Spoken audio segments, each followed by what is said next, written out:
네, 안녕하십니까. 2025학년도 대학 수학능력시험 국어 문제 중에서 역사와 관련이 깊은 독서지문 4번부터 9번까지 문제같이 읽어보고 풀어보겠습니다. 특히 가지문은요, 한국사 과목에서의 그 개화기, 구한말의 굵직굵직한 키워드들이 대거 등장하고 있습니다. 아마 이 시기 한국사 흐름을 잘 알고 이해하고 있으면 더 쉽게 지문을 읽고 풀 수 있었을 것 같습니다. 자, 먼저 가지문부터 보겠습니다. 특히 가지문이 그 금년도 EBS 수능특권과 연계가 되어 있습니다. 71페이지 인문예술 05번인데요. 이제 이 지문과 연계된 부분이 바로 이항로, 즉 위정척사파의 거의 시조라고 할 수 있는 이항로와 그리고 또 역사학자, 민족주의 역사학자 박은식 선생의 견해가 아마 EBS와 연계되어 있는 것 같은데 굳이 뭐 EBS 지문을 잘 모른다 하더라도 그렇게 요 수능 문제 지문 읽는 데는 큰 지장이 없었을 것 같습니다. 하여튼 이 가지문 대략적으로 주제를 뽑아보면은 조선의 개항 이후 개화 개념의 변화 이래서 이렇게 쭉 시대의 흐름에 따라 가지고 통시적으로 개화의 개념이 변화하는 과정을 지금 서술하고 있습니다. 먼저 첫 번째 문단부터 보겠습니다.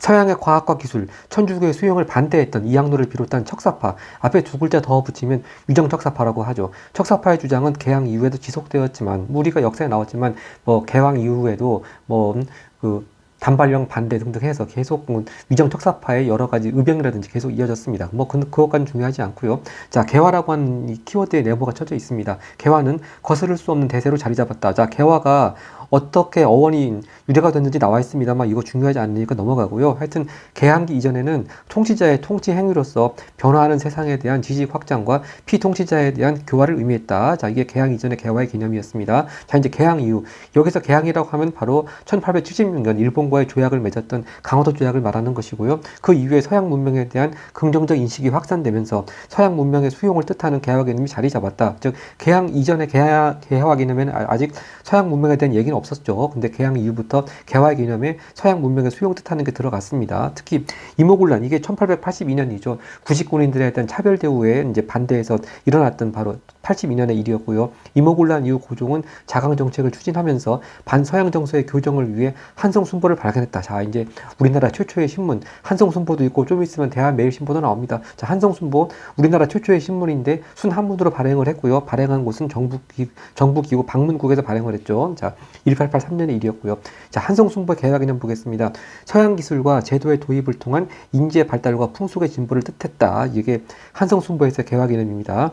이 개념에는 인민이 국가의 독립주권의 소중함을 깨닫는 의식의 변화가 내포되었고 통치자의 입장에서 수용 가능한 문명의 장점을 받아들여 국가의 진보를 달성한다는 의미도 담겼다. 그렇구나 하고 이해하고 넘어가면 되겠습니다. 이제 점점 개항 이후, 그다음 한성순보 개화 개념 좀 이따 계속 나오겠습니다만 각각 개화 개념의 변화에 따라 가지고 어떤 점은 차이점이 있고 어떤 점은 공통점이 있는가 잘 그거 체크해가면서 읽어 나가는 게 포인트인 것 같습니다. 자, 그 다음에 개화당의 한 인사인데요. 글쎄, 개화당도 이제 역사적으로 온건 개화파가 있었고, 뒤에 나오지만 갑신정변을 일으키는 급진 개화파도 있었는데, 어느 분을 말하는 것인가, 사람 이름은 안 나왔습니다. 그냥 개화당의 한 인사라고 하니까 이런 견해를 주장한 사람이 있구나, 이제 그렇게만 감을 잡으면서, 자, 이 개화당의 한 인사가 제시한 개화 개념은 성문화된 규정에 따른 대민 정치에서의 범적 처리 절차 실현 등 서양 군대 국가의 통치 방식으로의 변화를 내포하는 것이었다. 어찌 보면은 입헌 군주제를 강조하는 것 같기도 하고요. 하여튼 누구의 이론인지 모르겠습니다. 자, 그는 개화 실행 주체를 여전히 왕으로 생각했고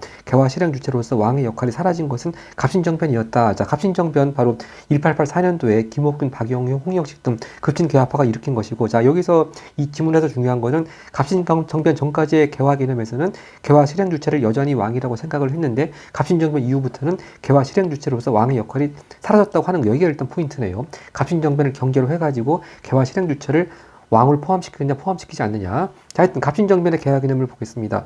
풍속의 진보와 통치 방식 변화라는 의미를 내포한 갑신정변의 개화 개념은 통치권에 대한 도전뿐만이 아니라 개인의 사욕을 위한 것으로 표상되었다. 상당히 좀 부정적인 인식이 있겠네요. 자, 그래서 이제 그 뒤에 이런 부정적 이미지를 떨쳐내기 위해서 어떻게 했느냐가 나옵니다. 이후 개화 개념은 국가 구성원을 조직하고 동원하기 위해 부정적 이미지에서 벗어나야 했고, 6.1주는 서유견문, 자, 6.1주는 최초의 우리나라 미국 유학생이죠. 자, 그때 보고 느낀 것을 책으로 쓴 것이 서유견문인데, 서유견문을 저술하며 개화 개념에 더 씌워진 부정적 이미지를 떼어내고자 했다. 이후 간행된 대한매일신보. 자, 우리가 한국사 문제에서 대한매일신보하면 늘 나오는 게 뭡니까? 제가 썼듯이 국제보상운동을 지원했다가 나옵니다. 근데 국제보상운동은 아직 대한제국이 망하기 전인 1907년의 일인데 이게 통시적으로 쭉 시대 흐름에 따라 가지고 서술되어 있는데 그 다음 문단, 을사늑약이 1905년이면 을사늑약 이후에 대한매일신보가 나왔을 것 같은데 대한매일신보가 을사늑약 앞에 있습니다. 자, 이거 왜냐하면 국제보상운동 지원한 건 1907년이긴 하지만 대한매일신보 자체가 창간 자체가 된 것은 1904년입니다. 그러니까 을사늑약보다 앞서 있기 때문에 을사늑약 앞문단에 이렇게 대한매일신보가 배치가 되어 있습니다. 또 이번 한국사 문제도 나왔지만 항상 대한매일신보란 이름이 주어지지 않더라도요, 그 공동 발행인이 있죠. 영국인 베델, 또 조선인 양기탁, 이렇게 두 분이 또 자료로 주어지긴 하는데 아마 베델만 나와가지고 대한매일신보 이름이 주어지지 않는 경우는 은근히 오답률이 많이 나오는 것 같습니다. 하여튼 대한매일신보 키워드 하면은 베델 양기탁, 또 국제보상운동 지원이다. 자, 하여튼 그 대한매일신보의 개화개념은 국가 구성원 전체. 자, 그러니까 앞에까지는 뭐 개화 실행 주체를 왕을 포함시키느냐 포함시키지 않느냐, 그러니까 일단 통치권자는 제외를 했죠. 근데 국가 구성원 전체라고 그랬습니다. 그러니까 통치권자 뭐 왕, 피통치자 그런 거 가리지 않고 국가 구성원 전체를 실행 주체로 해서 근대 국가 주권을 향해 그들을 조직하고 동원하는 것을 의미했다. 이게 대한매일신보 개화 개념의 또 차이점이 되겠네요. 자, 이제 그 다음에 외교권을 빼앗은 을사늑약 이유입니다. 개화 논의는 문명에 대한 본격적인 논의로 이어졌다. 자, 여기 대한자강회가 나오는데요. 대한자강회도 가끔 한국사 문제에 나오죠. 바로 헤이그 특사 사건 이후에 1907년에 고종이 강제 퇴위당하게 됐는데 그때 고종의 강제 퇴위에 반대하는 활동했다는 것이 또 대한자강회의 중요한 포인트였습니다. 하여튼 대한자강회 주요 인사들은 서양 근대 문명을 수용하여 근대 국가를 건설하고자 앞서 문명화를 이룬 일본의 지도를 받아야 한다고 주장보았다. 이들은 서양 근대 문명의 주체 인식의 중고로 삼았기 때문에 민족 주체성을 강구했다. 자, 좀 문제가 있었다. 그런 뉘앙스인데 이제 이런 문제 있는 것에 또 반대하는 입장이 또 곧바로 나옵니다. 이제 이런 상황에서 박은식, 바로 아까 수특과 연계가 되었다고 하는 바로 박은식 선생이 나왔습니다. 박은식은 기억, 근대 국가 건설과 새로운 주체의 형성에 주목하여 문명에 대한 견해를 제시했다. 그래서 박은식의 문명에 대한 견해가 기억으로 해서 나중에 7번 문제로 나오는데요. 이게 여기까지만 읽고 7번을 풀 수 있는 것이 아니고 바로 박은식의 문명에 대한 견해가 어떠한지 끝까지 읽어봐야지만 7번을 풀 수가 있습니다. 그래서 요 문단 끝까지 읽어보고 7번 기억만 가지고 풀 수 있는 거 풀어보겠습니다. 자, 박은식 선생은요, 문명의 물질적 측면인 과학은 서양으로부터 수용하되 문명의 정신적 측면인 철학은 유학을 혁신하여 재구성하여 하는 것이었다. 즉 문명의 측면을 물질적인 것과 정신적인 것으로 나누었습니다. 물질적 측면은 서양 과학 수용, 정신적 측면은 철학을 유학을 혁신하여 재구성. 자, 그래서 참고로 말씀드리자면은 이 박은식 선생이요, 이렇게 유학을 혁신해서 재구성하자, 그런 취지로 쓴 글이 바로 유교 구신론이고요. 이게 1909년에 나왔습니다. 그러니까 시기적으로 을사늑약 이후니까 이렇게 배치를 이렇게 한 것이고요. 특히 수능 특강에도 나오지만 박은식 선생은 그 유학을 어떻게 혁신할 것인가 해서 성리학 대신에 양명학을 선택해야 한다고 주장했다. 그렇게도 수능 특강에 나오겠습니다. 자, 하여튼 좀 더 부연 설명이 들어갑니다. 그는 생존과 편리 증진을 위해 과학 연구가 시급하지만 과학 연구 부정하지 않습니다. 시급합니다. 근데 가치관 정립과 인격 수양을 위해 철학 또한 필수적이라고 보았다.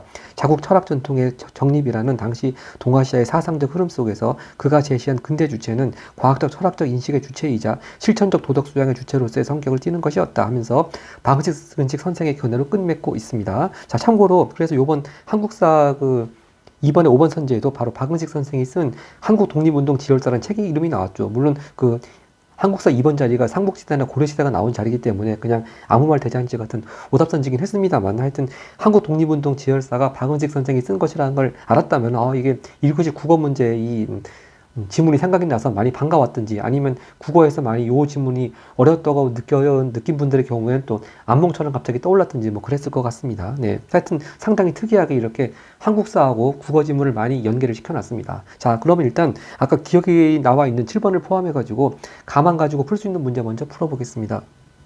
먼저 문제 4번입니다. 윗글에 대한 이해를 적절하지 않은 것은, 자, 가만 가지고 풀 수 있는 게 2번 선지니까 먼저 보겠습니다. 1번 선지, 서양과학과 국내 기술의 국내 유입을 반대하는 주장, 바로 척사파죠. 이런 반대하는 주장이 개항 이후에도 이어졌다. 이거 당연히 맞는 말. 다음 선지 2번, 유학을 혁신하여 철학으로 재구성하는 것이 필요하다는 견해가 을사늑약 이후에 제시가 됐습니다. 바로 을사늑약 이후에 박은식의 견해였죠. 네. 선지 2번까지도 맞습니다. 자, 그러면 이제 정답은 나중에서 나오겠네요. 그 다음 문제 5번으로 갑니다. 문제 5번, 개화에 대한 이해를 적절하지 않은 것은, 즉 가 지문을 얼마나 전체적으로 잘 이해하고 있는지, 그런 문제네요. 첫째 선지입니다. 1번, 개왕 이전의 개화 개념은 백성을 다스린 통치자로서의 역할과 관련이 있었다. 이것도 맞고, 또 갑진정부 이전까지도 통치자 또는 왕의 역할 또 중요하게 봤습니다. 당연히 1번 선지 맞고요. 선지 2번 한성순보의 개화 개념은 서양 기술과 제도의 선별적 수용을 통한 국가진보의 의미를 포함했다. 자, 한성순보가 개화 개념을 주장한 거는 반서양 질서, 반서양 정서의 교정을 위해서라고 했고요. 그래서 그 신문의 개화 개념은 서양 기술과 제도 도입, 여기까지 당연한 건데 이게 선별적 수용이란 말이 이제 지문 속에서 어떤 말하고 대체가 되었느냐, 바로 그 부분만 잘 캐치하면 될 것 같습니다. 자, 여기 지문에 바로 수용 가능한 문명의 장점을 받아들인다, 그런 표현이 있죠. 네, 통치자 입장에서 수용 가능한 문명의 장점을 받아들인다.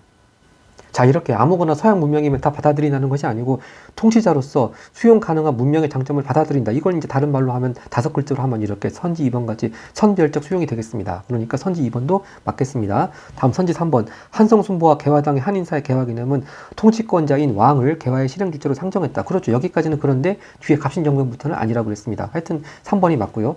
선지 4번 보겠습니다. 개화의 실행 주체로 왕에게 역할을 부여하지 않은 갑신정변, 즉 갑신정변을 경계로 해가지고 개화 실행 주체로 왕한테 역할 부여하느냐, 또 뭐 실행 주체로 인정하지 않느냐, 차이점, 경계가 갈라진다고 했고요. 자, 그런 갑신정변의 개화 개념은 통치권에 대한 도전으로 이해되었다. 그대로 맞습니다. 자, 선지 5번입니다. 대한매일신보의 발간에 이르러서야, 자, 보통 이런 말 나오면 이제 거의 적절하지 않은 것이 많은데요. 발간에 이르러서야 국가의 주권과 결부한 개화 개념이 제기되었다고 했는데요. 자, 주권과 결부한 개화 개념, 이게 어디 나옵니까? 굳이 뭐 지문으로 돌아갈 필요 없이 한성순보 때부터 나옵니다. 굳이 뭐 지문으로 돌아가 보지 않더라도요, 한성순보 때 개화 개념 속에는 국가, 아니 인민이 국가의 독립주권의 소중함을 깨닫는 의식의 변화가 내포되었다, 그러면서 이미 그때 주권과 결부한 개념 나왔습니다. 그러니까 대한매일신보에 이르러서야 뭐 이런 주권과 결부한 개화 개념이 처음 나온 것은 아니죠. 그래서 선지 5번 답으로 고를 수 있겠습니다. 그 다음 7번으로 갑니다. 7번이요, 이게 항상 최근 들어서 오답이 많이 나오는 그런 문제 트렌드가 나왔습니다.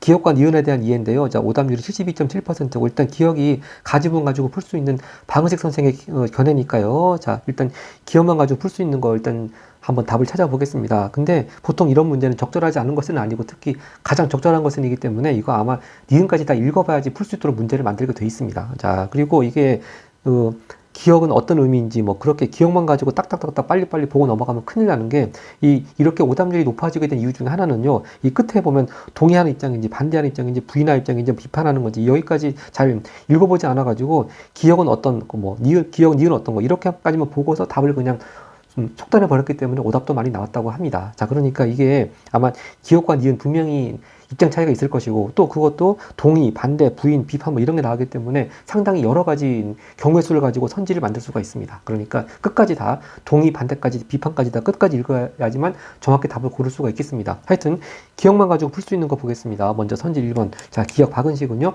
인격의 수양을 동반하는 근대 주체 정립, 이건 맞는데 동의하는 입장이다. 여기까지 보고 기억 맞다고 확인하고요. 선지 2번. 박은식은 주체 인식의 준거가 서양 근대 문명의 주체란 인식? 와, 이런 주장한 사람은 박은식이 아니고 대한자강회였죠. 네, 대한자강회. 이렇게 주체 인식의 준거를 서양 근대 문명의 주체로 삼다 보니까 어떤 부정적인 측면이 발생했습니까? 바로 뭡니까? 자기네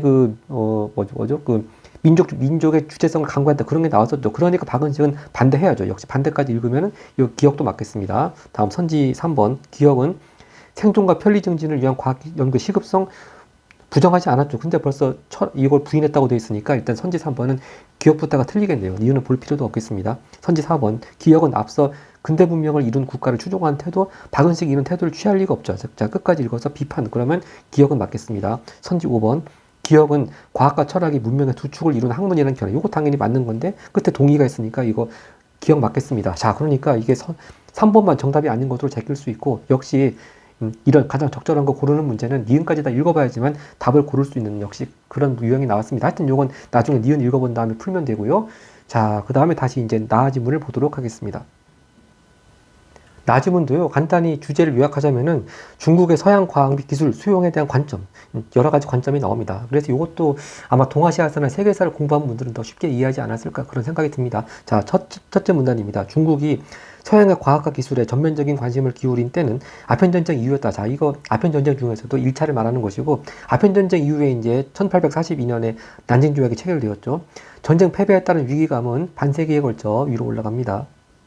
근대화의 추진과 함께 의욕적인 기술 수용으로 이어졌지만 이 대표적인 것이 중국의 법과 제도를 그대로 둔 채 서양 무기 따라 배우자 그런 양무운동이 일어났죠. 근데 그런 양무운동도 바로 뒤에 나오듯이 청일전쟁 패배하니까 이게 아무 효과 없었구나 하고 또 이제 실패로 돌아갔다 그런 얘기죠. 근데 하여튼 의욕적인 기술 수용으로 이어졌지만 청일전쟁의 패배는 기술 수용만으로는 부족하다는 인식을 낳았다. 자, 그럼 뭐가 필요한가? 바로 뒤에 나옵니다. 이에 따라 20세기 초반 진정한 근대를 이루기 위해 기술 배후에서 작용하는 과학정신을 사회 전체에 이식하려는 시도가 구체화되었다. 자, 그래서 이제 과학정신을 중국 사회 전체에 어떻게 이식해 둘 것인가 그 견해가 쭉 나오겠습니다. 첫 번째 등장하는 견해가 옌푸입니다. 옌푸. 옌푸도요. 동아시아에서 공부하는 분들은 바로 1898년에 천년론이라고 하는 거, 이게 천년론을 그 서양의 그 진화론을 번역한 그 용어거든요. 바로 여기 진화론에 해당한 얘기가 나오네요. 약육강식의 경쟁자. 이거를 이제 제국주의의 침략 이론으로 또 악용되었다고 했습니다만 하여튼 옌푸는 국가 간에 벌어지는 약육강식의 경쟁을 부각하고 자, 그래서 이 진화론이 제국주의의 침략 이론에 이렇게 악용된 그런 이론을 가리켜서 사회 진화론이라고도 하죠. 하여튼 경쟁에서 승리하려면 기술뿐 아니라 국민의 정신적 자질이 뒷받침되어야 한다고 보았다. 자, 그럼 결국 정신적 자질이 뭐겠습니까? 바로 앞에 문단 끝에 있었던 과학정신이겠네요. 네, 그런 얘기가 쭉 이어지겠습니다. 정신적 자질 중 과학적 사유 능력이 가장 중요하다고 파악한 그에게 과학정신이 전제되지 않은 정치적 변혁은 뿌리내릴 수 없는 것이었다. 즉, 과학정신이 먼저고 그것이 있어야지만 그 뒤에 정치적 변혁이 있을 수 있다. 그렇게 선후관계 분명히 따졌습니다. 그는 인과 실증의 방법에 근거한 근대 학문 전체를 과학이라 파악하고 즉 뭐 물리 따로 화학 따로 그런 게 아니라는 거죠. 과학을 습득하여 전통 학문의 폐단에서 벗어나야 한다. 이것이 키워드입니다. 전통 학문의 폐단에서 벗어나야 된다. 상당히 그 전통 학문 자체를 부정하는 입장에 서 있었습니다. 그래서 그의 입장은 1910년대 후반 신문화 운동을 주도한 천투수에게 이어졌다. 자, 그래서 이제 계속 같은 입장을 이어가는 천투수 얘기가 그 다음 문단에 나오겠습니다. 천투수를 비롯한 신문화 운동 지식인들은 니은이 이제 7번에 나와 있었죠. 니은 과학의 근거 위에서만 민주정치의 실현이 가능하다고 주장했다. 요거 다가 다른 말로 하면 뭐겠습니까? 바로 과학 정신이 전제되어야지만 과학 정신이 전제되어야지만 정치 변혁도 가능하다. 그런 개념하고 똑같은 개념이네요. 네, 중국이 달성해야 할 신문화는 과학 및 과학의 방법에 근거한 문화라고 보고 신문화를 이루기 위해 전통 문화 전반에 대한 철저한 부정과 비판을 시도했다. 아까 전에 옌푸의 견해 전통 학문의 폐단에서 벗어나다. 똑같은 취지입니다. 사상이나 철학이 과학의 방법을 이용하지 않으면 공상에 그칠 뿐이다. 즉, 이 공상에 머무를 뿐이다. 그런 뜻인데, 어휘 문제는 뭐 굳이 저희가 말씀드리지 않겠습니다. 자, 천투수는 사회와 인간의 삶에 대한 연구도 과학의 연구 방법을 이용해야 한다고 보았다. 그는 1차 세계대전의 비극은 과학을 이용해 저지른 죄악의 결과일 뿐 과학 자체의 죄악이 아니라고 주장하며 자, 바로 1차 세계대전이 얼마나 많이 그 당시 관점에서 신무기가 많이 나왔으니까 뭐 잠수함도 나왔었죠. 근데 그런 게 과학은 죄가 아니라 그걸 잘못 이용한 사람의 결과일 뿐이다. 그러면서 과학을 여전히 옹호하는 입장이었습니다. 네, 그렇게 과학에 대한 자신의 생각을 지속했다고 하는 것이고요. 한편 하니까 이제 좀 약간 뉘앙스가 꺾이죠, 이제. 자, 1차 세계대전 이후 유럽을 시찰했던 장준마이는, 자, 그래서 옌푸, 천투수, 장준마이가 나오는데, 이게 한 편이 나왔으니까 왠지 장준마이는 흐름이 좀 반대 방향 흐름으로 갈 것 같은 생각이 들고, 역시 그렇습니다. 통제되지 않은 과학이 불러온 역작용을 목도한 후 과학이 어떻게 발달하든 그것이 인생관의 문제를 해결할 수는 없다며 서양 근대 문명을 비판했다. 비판 역시 이제 흐름이 꺾였습니다. 근대 과학 문명에서 초래된 사상적 위기가 주체의 책임 부재에서 비롯된 것이라는 주장에 동의했던 그는 과학적 방법을 부정하지 않았지만 일단 여기서 꼭 체크하고 넘어가야 합니다. 이렇게 가나지문 같이요. 뭐 여러 견해의 공통점 차이점 묻는 문제는 꼭 공통점을 바로 체크해야지만 문제를 쉽게 풀 수 있는 꼭 출제 포인트가 있거든요. 그러니까 물론 장준마이가 쭉 흐름이 천주수랑 옌푸의 견해하고 좀 다른 대척점에 서 있긴 하지만 과학적 방법을 부정하지 않았다. 이 점은 딱 공통점입니다. 그러니까 이 장준마이 역시 과학적 방법을 부정하지 않았다는 점에서는 즉 그런 점에서는 옌푸와 천투수와 공통점이 있다고 하는 거 꼭 체크를 하고 넘어가야 되겠습니다. 부정하지 않았지만 인생관의 문제에는 과학적 방법이 적용될 수 없다고 지적했다. 그런 인생관을 과학과 별개로 파악을 했고 과학 만능주의에 기초한 신문화 운동에 의해 부정된 중국 전통 가치관을 수호내 세웠다. 이 중국 전통 가치관을 어떻게 볼 것이냐에 따라서 이 신문화 운동하는 사람들하고 옌푸하고 또 이 장준마이하고 완전히 반대에 서 있네요. 근데 이 나지문의 흐름도 거의 가지문 흐름하고 비슷합니다. 즉 이렇게 너무 서양 문명 쪽을 우러러 받들고 그런 분위기로 가다가 마지막 이제 꺾어지면서 박은식의 견해가 나오죠. 이것도 마찬가지로 그런 비슷한 흐름으로 장준마이의 견해로 끝맺었습니다. 자, 그럼 이제 나를 가지고 풀 수 있는 문제들 풀어보겠습니다. 아까 문제 4번, 1번, 2번까지는 답이 아직 안 나왔습니다. 선지 3번입니다. 나 진정한 근대를 이루려면 기술 수행의 차원을 넘어야 한다는 인식. 바로 이게 뭡니까? 과학정신 강조하는 거죠. 20세기 초반부터 과학정신 강조하는 그런 인식 등장했다. 선지 3번도 맞고, 선지 4번입니다. 네, 나 지문이 과학정신이 사회에 자리 잡으려면 정치적 변형이 선행되어야 한다 주장. 이거 아까 대표적으로 우리가 체크했던 겁니다. 자, 과학정신이 먼저 전제가 되어야지만 정치 변혁도 가능하다. 또 민주정치의 실현도 가능하다. 그런 주장이었으니까 앞뒤가 바뀌었네요. 그러니까 정치적 변혁이 선행되어야 한다는 주장, 이거 앞뒤가 바뀌었습니다. 선지 4번 쉽게 적절하지 않은 거 골랐습니다. 다음 마지막 보겠습니다. 나 지문에서 근대 과학 문명에 대한 비판적 인식을 바탕으로 전통 가치관에 중복한 견해가 제시되었다. 바로 끝문단에 나왔던 장준마의 견해였던 장만 쓰겠습니다. 네, 4번 확실히 해결했고, 다음 6번으로 가겠습니다.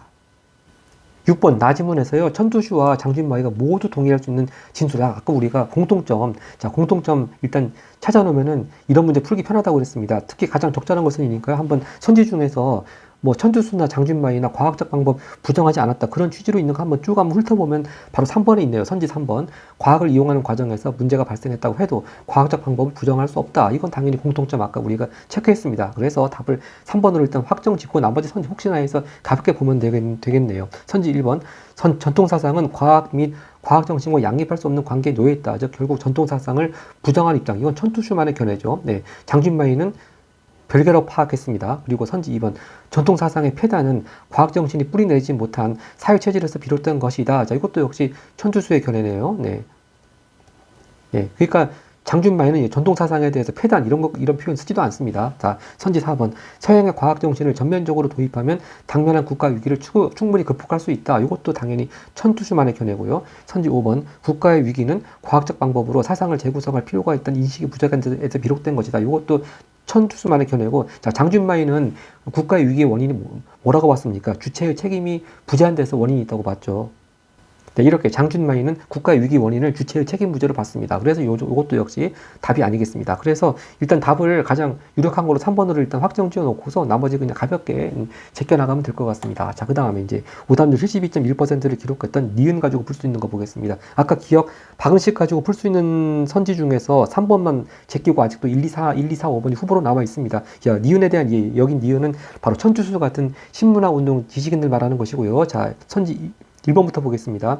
니은은 전통적 사유방식에 기반을 둔 신문화 달성. 자, 일단 니은, 이 신문화 운동 지식인들이 전통적 사유방식에 기반을 두었다. 이것부터 잘못된 것인데, 이거 동의, 그러니까 니은이 땡이겠네요. 자, 1번 완전히 제껴졌습니다. 선지 2번. 니은은 철학이 과학의 방법에 근거할 수 없다는 생각. 당연히 이거 찬성하겠는데 여기 반대라고 되어 있으니까 이건 니은이 틀렸네요. 네, 당연히 이 신문화 운동 지식인들은 철학도 과학의 방법에 근거해야 된다고 주장했지, 근거할 수 없다는 주장은 할 리가 없습니다. 근데 그런 생각에 그렇지. 이게 맞네요. 네, 저도 착각했습니다. 그러니까 자, 이 신문화 운동 지식인들은 철학이 과학의 방법에 근거할 수 없다, 근거해야 된다고 해줘. 그러니까 근거할 수 없다는 생각에 반대했겠죠. 그래서 반대까지 읽으면 니은도 맞다고 하는 걸 알 수가 있겠습니다. 하도 이게 많이 경우의 수를 만들고 계속 부정의 부정, 긍정의 부정 뭐 계속 이어지기 때문에 순간적으로 획가닥할 수가 있겠습니다. 하여튼 정신 차리고 하면 답을 2번으로 고를 수가 있겠습니다. 그 다음 이제 오답이요, 3번하고 5번이 많이 나온 것 같습니다. 우선 선지 3번이 선지 2번보다 더 많이 나왔다고 되어 있는데요. 자, 니은을 보겠습니다. 니은은 과학의 방법에 영향받지 않는 사상이나 철학을 당연히 부인하겠죠. 자, 부인했는데 일단 먼저 기억부터가 아까 틀렸습니다. 선지 4번입니다. 니은은 전쟁의 폐해가 과학을 오용한 자들의 탓이란 주장. 그렇죠. 과학은 잘못이 없는데 그걸 잘못 이용한 자들 때문이라고 했습니다. 그런데 그런 주장에 동의해야죠. 비판하면 안 되겠죠. 그럼 이건 선지 4번은 니은이 틀렸습니다. 선지 5번도 많이 선택됐는데요. 니은은 철학보다 과학이 우위임을 인정할 수 없다는 견해. 자, 철학보다 과학이 우위라고 주장을 했기 때문에 과학이 우위임을 인정할 수 없다는 견해는 동의하지 않겠죠. 근데 동의한다고 되어 있으니까 니은도 여기서 니은이 틀렸습니다. 자, 이렇게 해서 딱 생각해보면 이 신문화 운동 지식인의 기본적인 입장이 철학보다 과학이 우위에 있다. 그리고 전통 문화를 부정하고 비판하는 입장이었습니다. 자, 이렇게 제가 요약했습니다만 신문화 운동 지식인의 기본 견해가 과학이 우위에 있다. 또 뭐든지 과학이 선행되어야 된다. 그리고 전통 문화를 부정하고 비판, 벗어나야 된다. 그렇게 주장했습니다. 자, 그러니까 박은식 견해하고 일단 결이 다르지 않습니까? 근데 기억, 니을 같이 묶어놨으니까 이제 기억, 니은에도 이제 이분들의 견해인 것이 있고 견해가 아닌 것이 있고, 그리고 또 끝에 가서 동의, 반대, 비판, 부인 뭐 그런 게 있으니까 이게 상당히 많은 경우의 수를 만들어냈습니다. 그래서 정신 바짝 차리고 잘 끝까지 읽어서 답을 골라낼 수 있어야 되는데, 아마 좀 약간 헷갈린 것도 있고 시간에 쫓긴 면도 있고 또 현장에서 압박감도 있고 해서 이렇게 오답률이 많이 좀 높게 나온 것 같고요. 이제 8번 문제가 더 오답률이 최고로 나온 것이 있습니다. 네, 8번 가겠습니다.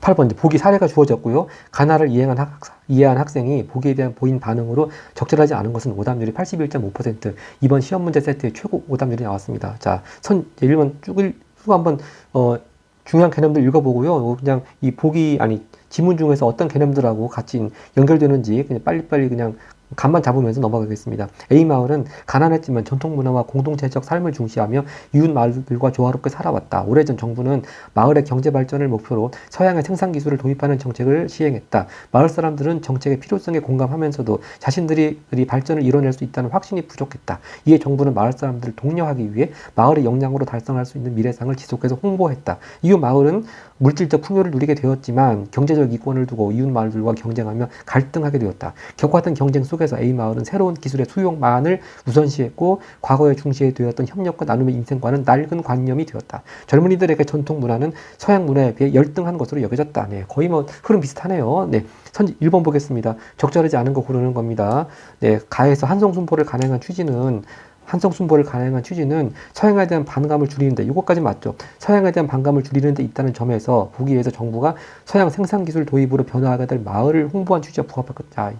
이게 답은 1번입니다. 근데 보통 이런 문제는 1번은 그냥 적절한 거 집어넣어 가면서 쭉 1번, 2번, 3번 흐름을 타가다가 중간에 하나 적절하지 않은 것을 끼워넣는 그런 흐름으로 가게 마련인데, 이게 선뜻 금방 1번에 이게 답으로 나오니까 아마 여기서 이게 적절하지 않은 것이라는 걸 바로 체크를 못한 것 같아요. 자, 근데 차근차근 뜯어보겠습니다. 한성순보 가능할 당시에는 당시 서양 문명에 대한 반감이 컸습니다. 그래서 아까 뭐라고 써 있었죠? 네,